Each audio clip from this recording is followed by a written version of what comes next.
अल्लाह रब्बुल इज़्ज़त का जितना भी हम शुक्र और फजल पर शुक्र अदा करें, उसके करम पर जितना भी हम शुक्र अदा करें उतना कम है कि अल्लाह रब्बुल इज़्ज़त वो वहदहु ला शरीक ज़ात, जिसकी ना ज़ात में कोई शरीक है, न सिफ़ात में कोई शरीक है, न मर्जी में कोई शरीक है, न इख्तियारात में कोई शरीक है, न सूरत और हुकूमत में कोई शरीक है, न ज़ात और सिफ़ात में कोई शरीक है। उस वहदहु ला शरीक का हम जितना भी शुक्र अदा करें उतना कम है कि अल्लाह रब्बुल इज़्ज़त ने हमें इंसानों में पैदा करने के बाद हमारे दिलों को ईमान के नूर से मुनव्वर करके अपना घर बना लिया।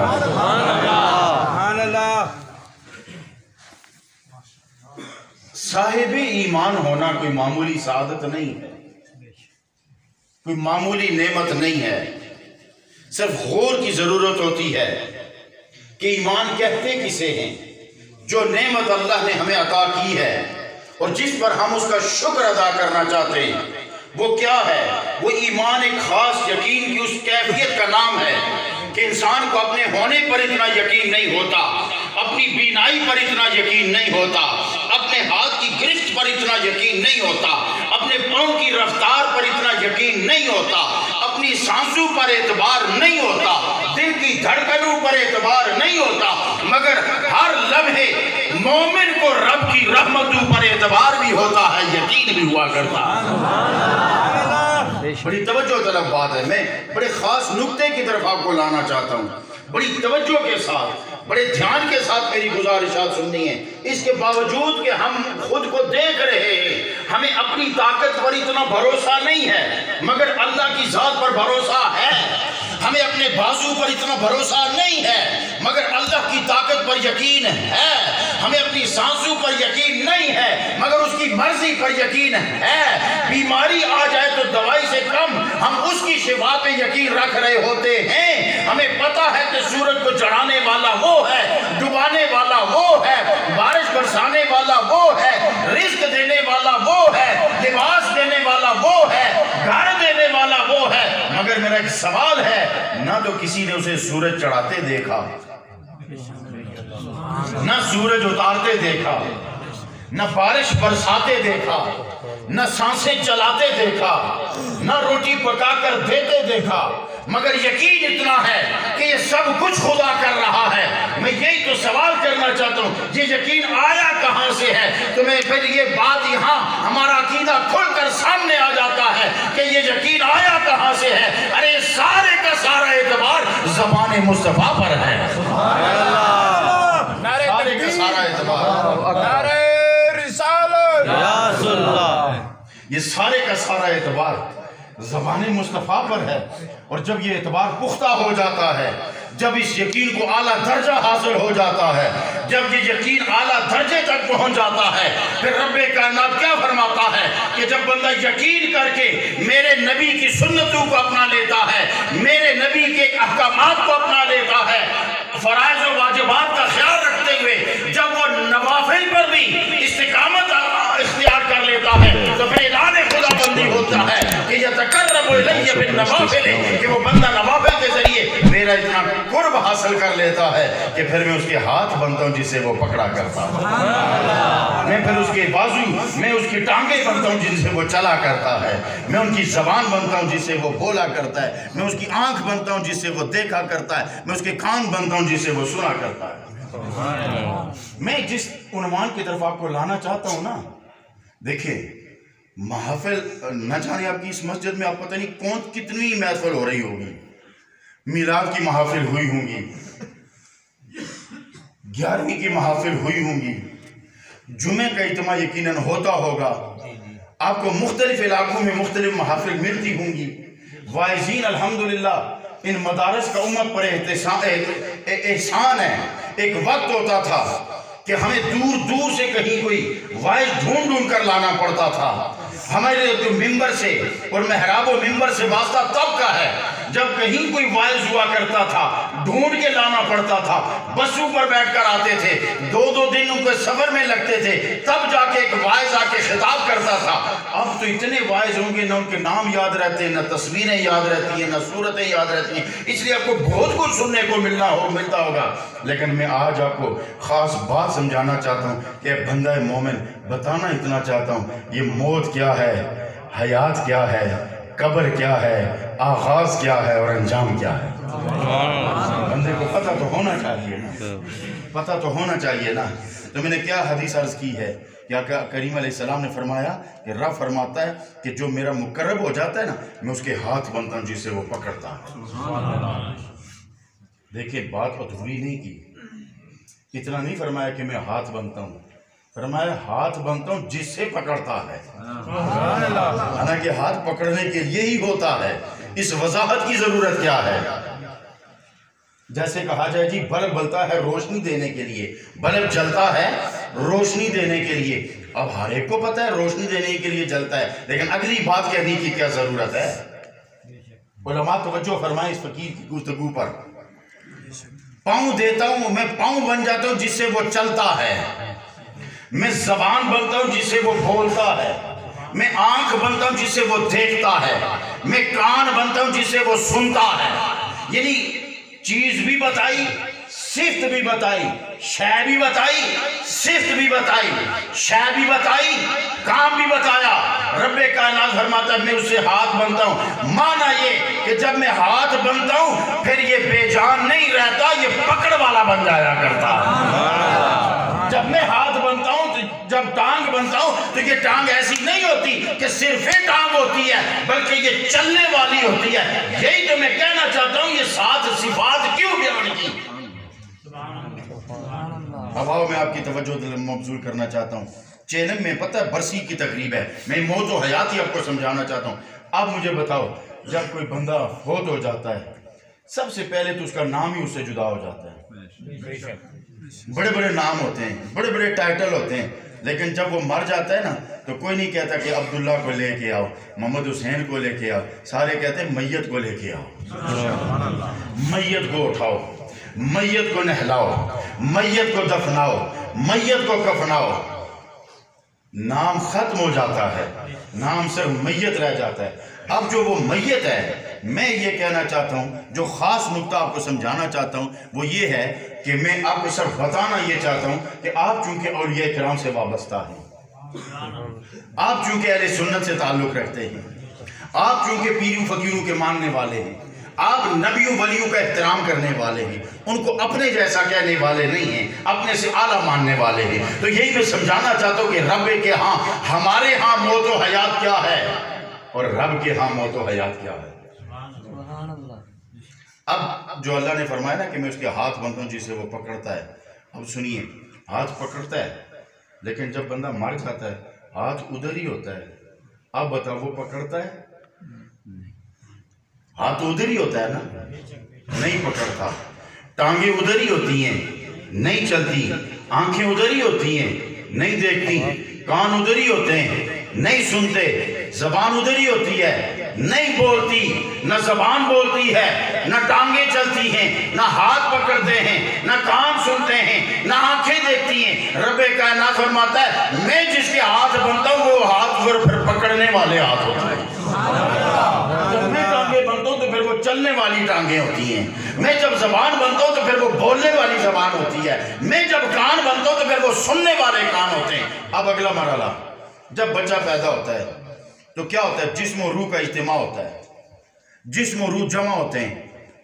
अब जिंदगी किसको कहते हैं? अब सुनो, जब जिस्म और रूह इकट्ठे होकर रूह अपने असरात जिस्म में दिखाती है और जिस्म जब हरकत करता है, इसे हयात कहते हैं, इसे हयात कहते हैं। अब ये क्या है कि रूह करवट बदलकर जबान में आई तो जबान ने बोलना शुरू कर दिया। रूह करवट बदलकर हाथ में आई तो हाथ ने पकड़ना शुरू कर दिया। रूह करवट बदलकर टांग में आई तो टांग ने चलना शुरू कर दिया। रूह करवट बदलकर कान में आई तो कान ने सुनना शुरू कर दिया। रूह करवट बदलकर जबान में आई तो इसने बोलना शुरू कर दिया। अब जितना अरसा रूह रही ये जबान बोलती रही, जब तक रूह और जिस्म का रिश्ता जुड़ा रहा, आंख देखती रही, कान सुनते रहे, जबान बोलती रही, हाथ पकड़ते रहे, टांगे चलती रही। जो जिस्म और रूह का रिश्ता टूटा, टांगे उधरी हैं, चलना छोड़ दिया, हाथ उधरी हैं, पकड़ना छोड़ दिया। माना यह है कि जिंदगी जिस्म अपनी हरकत के लिए रूह का मोहताज है। अब मुझे बताओ कि उसकी हयात के लिए मैं क्या कहूं, जिसके लिए रब ने कह दिया है मैं उसके हाथ बंद हूं जिसे वो पकड़ता है। उसकी हयात के लिए मैं क्या कहूं, जिसके लिए रब्बे कायनात फरमाता है मैं उसकी टांग बंद हूं जिससे वो चलता है। अब रब और ये बंदे की दोस्ती जमीन के ऊपर नहीं होती, जमीन के अंदर भी होती है। जमीन के अंदर ही नहीं होती, हशर तक रहेगी। हशर तक नहीं बल्कि जन्नत तक रहेगी। तो फिर मानना पड़ेगा जो अल्लाह का मुकर्रब और महबूब होता है उसकी मौत और होती है, और दुनिया वालों की मौत और होती है, और ईमान वाले की मौत और हुआ करती है।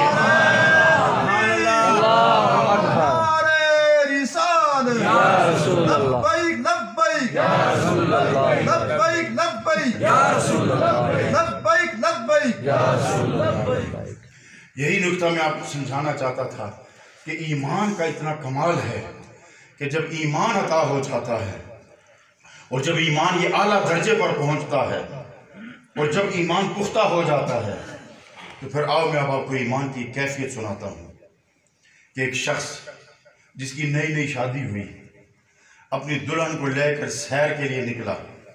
कश्ती में बैठे, दरिया था कि चलो जी आज दरिया की सैर करते हैं। नई नई शादी हुई है, दोनों नौजवान हैं, जवानी गालिब है और सैर का दिल करता है। कश्ती में बैठे, कश्ती दरिया के बीच चली गई। दरिया की वसी चौड़ाई है, गहराई भी वसी है, चौड़ाई भी वसी है। इतने में जोर से आंधी चलना शुरू हुई, तूफान आया, पानी ने जोर जोर से उसमें लहरें उठना शुरू हुई।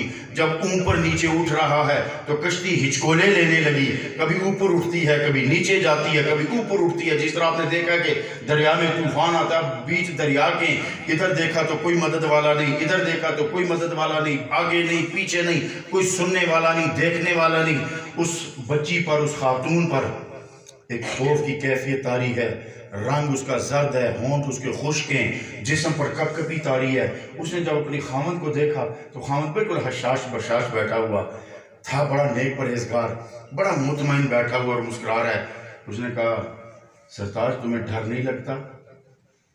मौत सामने दिख रही है, कोई पूछने वाला नहीं, कोई मदद वाला नहीं, अगर कश्ती डूब गई कोई निकालने वाला नहीं, आपको डर नहीं लगता, खौफ नहीं लगता? अब सुनो, बड़ी खास बात है।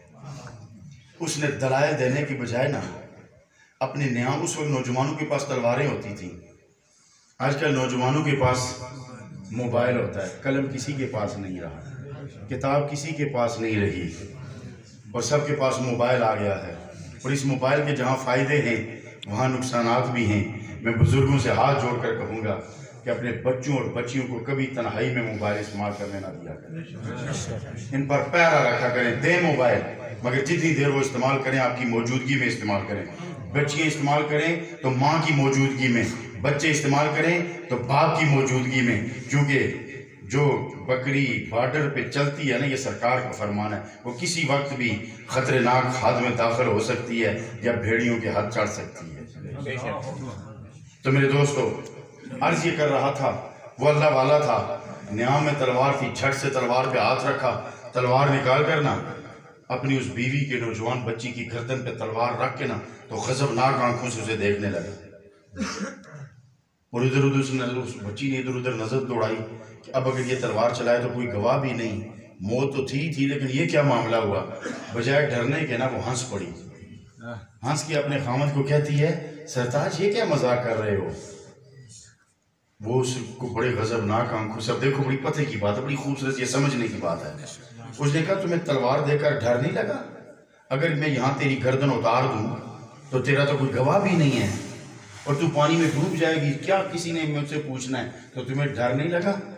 उसने कहा, सरताज तलवार से किसको डर नहीं लगता, तलवार से किसको डर नहीं लगता, मगर इस तलवार के पीछे जो हाथ है ना, उस हाथ की मोहब्बत पर मुझे एतबार है। ये तलवार जिसके हाथ में है ना, उसकी मोहब्बत पर मुझे एतबार है। उसने कहा, बस इतना ही फर्क है, तुझे मेरी मोहब्बत पर एतबार है ना, तो मुझे अपने अल्लाह की मोहब्बत पर एतबार है। मुझे अपने अल्लाह की मोहब्बत पर एतबार है। तो मेरे दोस्तों, ईमान इस कैफियत का नाम है, ईमान इस सूरत हाल का नाम है। हजरात मोहतरम, अल्लाह ने हमें ऐसा पाकीज़ा दीन अता फरमाया, ऐसा पाकीज़ा मजहब अता फरमाया कि ये दुनिया में भी रिश्ते जोड़ के रखता है, आखिरत में भी रिश्ते जोड़ के रखता है। अरे जब दुनिया से कोई चला जाता है, उसकी आका करीम अलैहिस्सलाम, हज़रत इब्न अब्बास रज़ी अल्लाह ताला अन्हु रावी हैं, आका करीम अलैहिस्सलाम ने फरमाया कि मैयत की हालत कब्र में यूँ होती है, चूँकि ये बरसी की तकरीब है, सारे सवाब की तकरीब है। इस हवाले से चंद गुजारिशात आपकी समातों की नज़र करके मैं वक्त का एहतराम करते हुए अपनी गुफ्तगू बहुत जल्दी समेटने की कोशिश करूँगा। दो बातें आपकी समातों की नज़र करना चाहता हूँ। आका करीम अलैहिस्सलाम ने फरमाया कि मैयत जो होती है ना, जब इसे कब्र में रख दिया जाता है ना, तो फिर कब्र में इसकी हालत यूँ होती है जिस तरह पानी में कोई डूबने वाला होता है, और वो चीख रही होती है, आवाज़ें दे रही होती है, वो सदाएं लगा रही होती है, और इधर उधर हाथ मार रही होती है वो मैयत कि किसी तरह मेरा हाथ किसी तरह पड़े। और आका करीम की हदीस के ये अल्फाज हैं कि उसे इंतज़ार होता है, उसे इंतज़ार होता है कि मेरे पिछले मेरे लिए कोई दुआ करेंगे, दुआओं का एहतमाम करेंगे। आका करीम फरमाते कि जब उसके वालिदैन या रिश्तेदार या भाई या दोस्त आइज़ा अक़रबा उसके लिए दुआओं का एहतमाम करते हैं, तो ये दुआएं उस तक पहुंचती हैं। जब ये दुआ उसको पहुंचती है, नूर की तश्तरी में रख कर उसकी कब्र में जब उंडेली जाती है, तो आका करीम फरमाते हैं कि फिर उसे इतनी खुशी होती है जैसे जमीन पर फिरते हुए इंसान को दुनिया भर की नेमतें तश्तरी में रख कर उसको दे दी जाए, इतना वो खुश नहीं होता जितनी मैयत इसाले सवाब पर खुश होती है, जितनी मैयत इसाले सवाब पर कब्र में खुश होती है।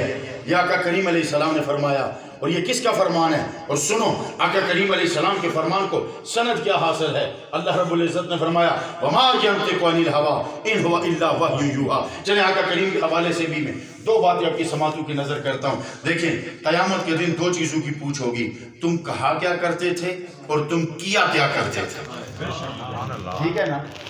तीसरी चीज थी जिस पर गिरफ्त होगी, झूठ बोला, इसका भी ताल्लुक कोल से है, सच बोला, इसका ताल्लुक भी कोल से है, गीबत की, इसका ताल्लुक भी कोल से है, किसी को गाली दी, इसका ताल्लुक भी कोल से है, दो भाइयों को आपस में लड़ाया, इसका ताल्लुक भी कोल से है। या इसकी पूछोगी माशाल्लाह जो इस मोहतरम तशरीफ फरमा हुए हैं, अल्लाह ताला इनकी इज्जतों में इजाफा फरमाए। माशाल्लाह हज़रत अल्लामा मौलाना अब्दुल खालिक साहब, मौलाना मोहम्मद यूनुस साहब जी, प्रोफेसर यूनुस साहब, अल्लाह ताला इनकी इज्जतों में इजाफा फरमाए माशाल्लाह साहब। तो अर्ज ये कर रहा था कि देखो, क़यामत के दिन दो चीज़ों पर पहुँच होगी, या कौल पर या फेल पर। और आका करीम की अजमत का आलम देखो कि रब करीम फरमाता है, मेरे नबी के कौल का आलम ये है कि वमा यंतिकु अनिल हवा इन हुवा इल्ला वह्युन यूहा। मेरा नबी जब बोलता है तो दुनिया वालों मत समझो कि अब्दुल्ला का बेटा बोल रहा है, मुस्तफ़ा बोले तो समझो खुदा बोल रहा है। रब फरमाता है, वमा रमैता इज़ रमैता वलाकिन्नल्लाह रमा और यदुल्लाहि फौका ऐदीहिम।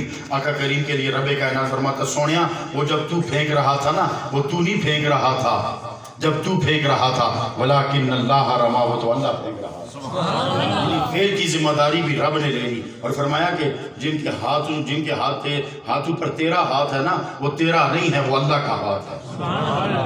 तो आका करीम की ज़बान पर यह सनद हासिल है, तो आका करीम अलैहिस्सलाम ने यह फरमाया है। और एक आखिरी बात, बस इस पर मैं अपनी गुफ्तगू भी ख़त्म करता हूँ, चूँकि वक्त का ख्याल रखना चाहिए।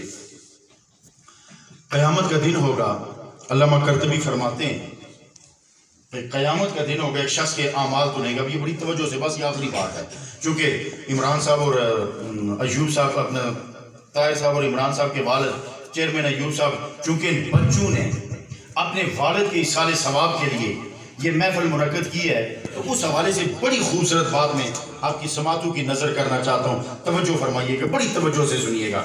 अल्लामा कर्ज़वी नकल करते हैं, फरमाते हैं क़यामत का दिन होगा, मीज़ान अदल पर एक बंदे के अमाल तुलेंगे और वो अपने माँ बाप का नाफरमान होगा, सारी उम्र नाफरमानी की होगी। जब उसके मीज़ान अदल पे अमल तुलेंगे ना, तो कुछ उसकी नेकियां होंगी, कुछ उसकी बुराइयां होंगी, और बुराइयां सारी माँ बाप की नाफरमानी। नमाजें उसने पढ़ी होंगी, रोजे उसने रखे होंगे, नेकियां उसने की होंगी, तभी तो पढ़ना बराबर होगा ना, ऐसे तो नहीं बराबर होता। जब मीज़ान अदल तुलेगा ना, तो पढ़ना बराबर हो जाएगा, नेकियों वाला भी बुराइयों वाला भी, दूसरी तरफ कोई गुनाह नहीं होगा सिवाय इसने कि उसने माँ बाप की नाफरमानी की होगी। अब यहाँ एक कैफियत बनती है कि जब पढ़ना बराबर हो जाए तो फैसला क्या होगा। मेरा विजदान कहता है दुकानदार जब अपने ग्राहक को खुश करता है ना, तो पढ़ना अगर बराबर हो भी जाए ना, थोड़ा सा कमी हो ना, तो वो एक फल डाल के ना, तो वजन वाला पढ़ना थोड़ा सा हल्का करके जो देना हो तो उसको थोड़ा भारी कर देता है ताकि ग्राहक खुश हो जाए, ताकि ग्राहक, प्रोफेसर साहब आपकी तवज्जो चाहिए, ताकि ग्राहक खुश हो जाए। तो अगर एक दुकानदार अपने ग्राहक को खुश करने के लिए ये कर सकता है, तो रब जो 70 माओं से बढ़कर अपने बंदे से प्यार करता है, तो जब पल्ला बराबर होता होगा तो वो कहता होगा चलो छोड़ो इसे माफी कर दिया जाए, क्योंकि 70 माओं से बढ़कर प्यार करने वाला जो है, जब इतने में उसका आमाल का पल्ला बराबर होगा ना, तो एक फरिश्ता दौड़ता आएगा, उसके गुनाहों के पल्ले में एक पर्चा रखेगा, तो उसके गुनाहों का पल्ला भारी हो जाएगा। और पता है पर्चे में क्या लिखा होगा कि इसने बाकी जो ज्यादतियाँ की हैं ना, वो तो सारी मीज़ान अदल में पहुंच गई थी, इसकी एक ज्यादती रहती थी, ये अपने वालिदैन को उफ कहा करता था।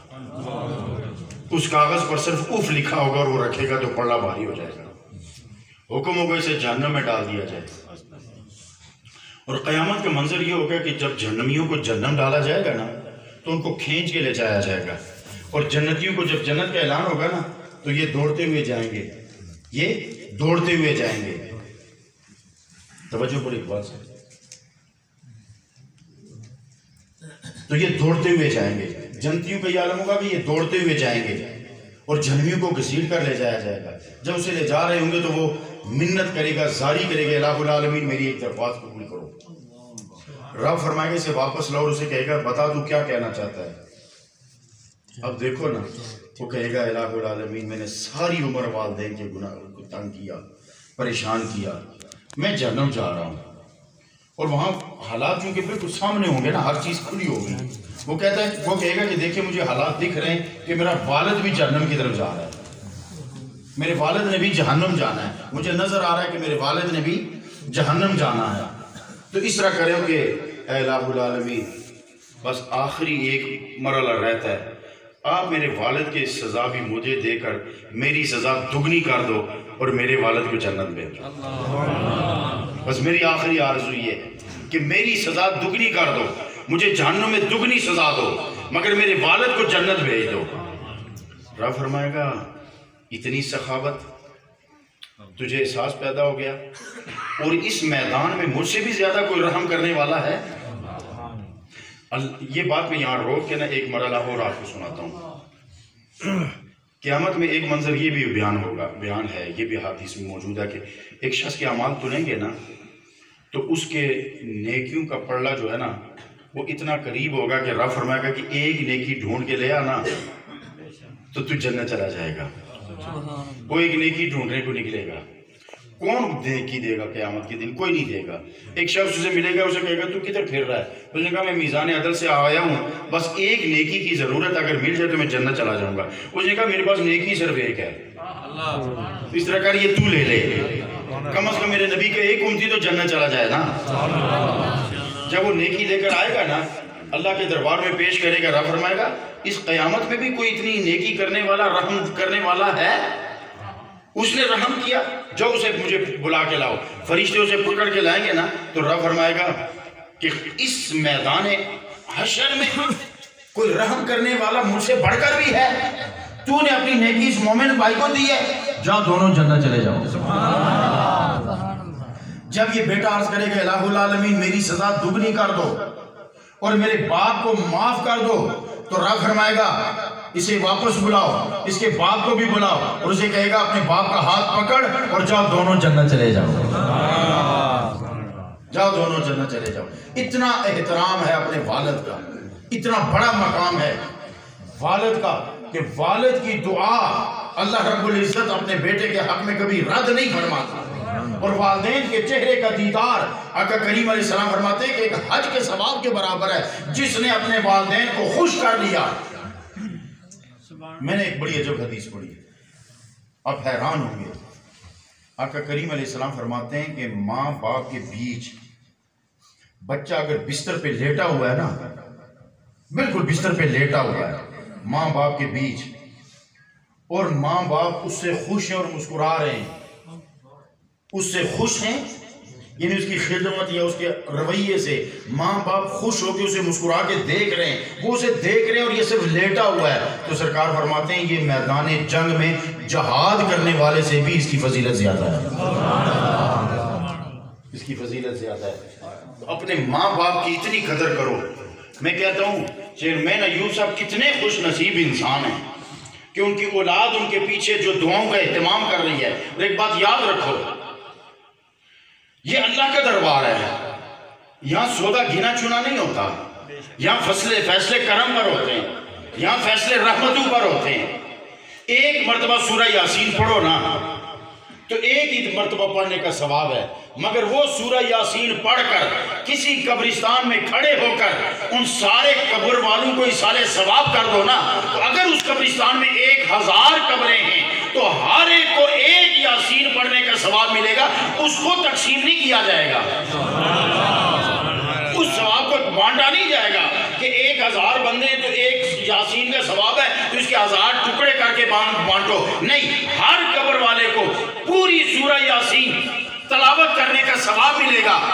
और जो पढ़ के बख्शेगा ना, उसने एक बार पढ़ी होगी, तो अगर वहां 1000 कब्रें हैं ना, उनको एक एक सूरह यासीन का सवाब और पढ़ने वाले को 1000 सूरह यासीन पढ़ने का सवाब। इतना सखी लजपाल दरबार है रब्बे कायनात का, लेकिन हम फिर भी उसे याद नहीं करते। एक खूबसूरत बात, अगर आप तंग ना हो तो आपकी समातों की नजर करके मैं गुफ्तगू खत्म करता हूँ। यानी सखावत पर मैं अर्ज करना चाहता हूँ। हजरत मालिक बिन दीनार रहमतुल्लाह ताला अलैह हज को जा रहे थे ना, तो रास्ते में देखा कि एक मजूसी आतिशप्रस्त वो थे जो आग जला के ना उसे खुदा समझकर उसे पूजा करते थे, उसके आगे सजदा करते थे। वो आतिशप्रस्त है और बर्फ बुखारा, वहाँ बर्फ बड़ी पड़ती है। तो आप हज पर गुजर रहे तो अपने गांव के जब एक किनारे पर पहुंचे तो क्या देखते कि वो शख्स हाथों से बर्फ दबा रहा है। आपने पूछा क्या करते हो? उसने कहा हजरत, वो जानता तो था, उसने कहा हजरत मेरी आदत है कि मैं चिड़ियों को दाना डालता हूँ। आज जब मैं सुबह, आपको पता है ना, आप शायद सर्द इलाके में नहीं रहते, सर्द इलाके में बाज़ औक़ात ऐसे होता है कि रात को आप सोएं तो बिल्कुल मैदान खाली होता है, सुबह उठेंगे तो फुट बर्फ़ पड़ी होती है। तो अब वो कहते हैं कि मैं सुबह उठा तो बर्फ़ पड़ी हुई थी, मैंने दाने फेंके तो वो बर्फ़ में धंस जाते हैं, तो मैं देख रहा था कि चिड़ियाँ उठा नहीं सकती थी। बर्फ़ इतनी नरम होती है ना कि दाना फेंको ना तो उस नीचे उतर जाता है, तो चिड़ियाँ चुग नहीं सकती थी। तो मैं हाथों से दबा रहा हूँ ताकि बर्फ़ के अंदर दाने ना जाएं और चिड़ियाँ चुग सकें। अब जब अल्लाह वाला कहीं से गुजरता है ना तो कुछ बांट के जाता है।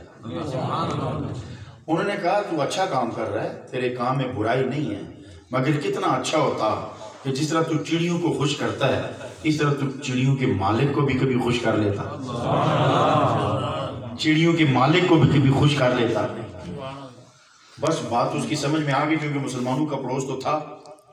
बस बात, वली अल्लाह जब कोई बात करता है तो दिल में उतार देता है। अब उसके दिल में उतर गई। उसने कहा अच्छा चिड़ियों का मालिक देखता है जो मैं ये कर रहा हूँ? हाँ देखता है। उसने कहा इनका मालिक